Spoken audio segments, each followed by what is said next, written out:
So last night, Donald Trump sat down on Twitter or X with an interview with Elon Musk, and it went horrible. Started about 40 minutes late. They had technical issues, very much reminiscent of the problems that Ron DeSantis had when he tried to launch his presidential campaign on Twitter. And that failed, and everybody said about DeSantis, well, he couldn't even figure out how to launch his campaign correctly. His campaign's going to be a disaster. If he ran the country, it would be a disaster, and people had a very negative opinion of him. And all in all, they were correct because his campaign didn't work out very well. He had to drop out early in the primary season and all of that. But this was a technological disaster yet again from the man who everyone used to think was a tech genius, the guy who bought Twitter and has now made it worth less than when he bought it. Um, so that was bad. And then you get into the heart of the interview. Now, I've seen some clips and some articles talking about this interview. I did not see the whole interview myself, but there were spots where Donald Trump was slurring his words. He was lisping. Some people compared him to Daffy Duck or Sylvester the Cat from Looney Tunes. Um, and some people said it kind of sounded like he wasn't wearing dentures.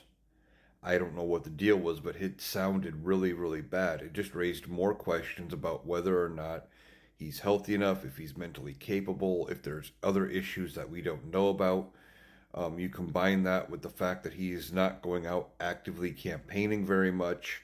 He said he's not going to really resume the campaign trail till after the DNC. So he offsets that with this weird press conference. Elon Musk didn't do much to actually interview him as much as it was just sat there and listened to him ramble and talk for however long the conversation went. I think it was around 2 hours. Um, and they went off on everything from Kamala Harris's crowd sizes to AI. Just, it was a ramble. And it doesn't do much to help his campaign chances. I don't know who let him think this was a good idea. It was probably another one of those situations where he said he was doing it and nobody could talk him out of it.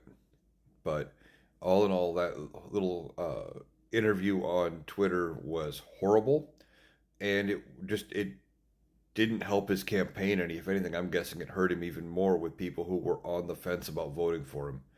So we'll see how many more of these events come up. I know some people are saying he should get checked out by a doctor that is not Ronnie Jackson, and